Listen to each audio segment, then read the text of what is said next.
un maniac? Probabil că da, pentru că îmi place să-mi bag banii în mașina mea. Yo, special pentru cunoscători și mai ales pentru fanatici. Noroc, am 260 de cai să mă întorc. Clasic, ca un BMW din 90 storc. Admirație de la orice rival. Pe interval sunt greu și AV8-ul meu declarat fatal. Îmi place genul de mașină cu prezență scenică, dramatică, enigmatică, singuratică, animalică, încă de mic. Mi-am dorit ceva special, cum să explic? Ai un Passat, știu, 2003 știu, V6 TDI cu tot ce vrei pe el, știu.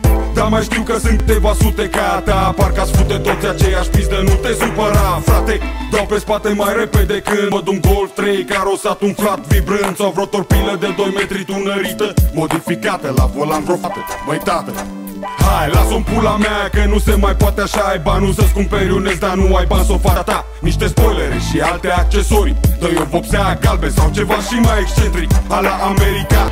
Curcubeu, cameleon sau cum vrei tu să îi zici, în ton cu orice sezon, portocaliu, violet, verdea, gri sperlat. M-a stresat în pula mea atâta gri metalizat. Pune-i roți, Marc, BBS, Santera sau niște croame garantate să-ți fure privirea.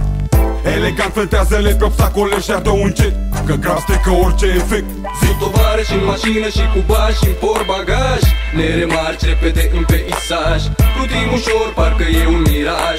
Senzație majoră cu 40 la oră. Zi tovarăși în mașină și cu bani și în portbagaj, ne remarci repede în peisaj. Plutim ușor, parcă e un miraj. Senzație majoră cu 40 la oră. Luxuriant, fără îndoială, extravagant, reconfortant și în același timp impresionant, șocant.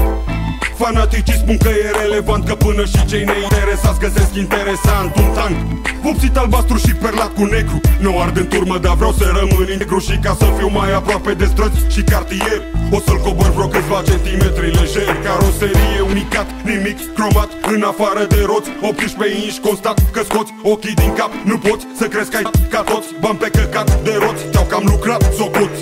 Supraponderal sunt, îmi plac mașinile mari. Temperamental sunt, îmi plac contrastele tari.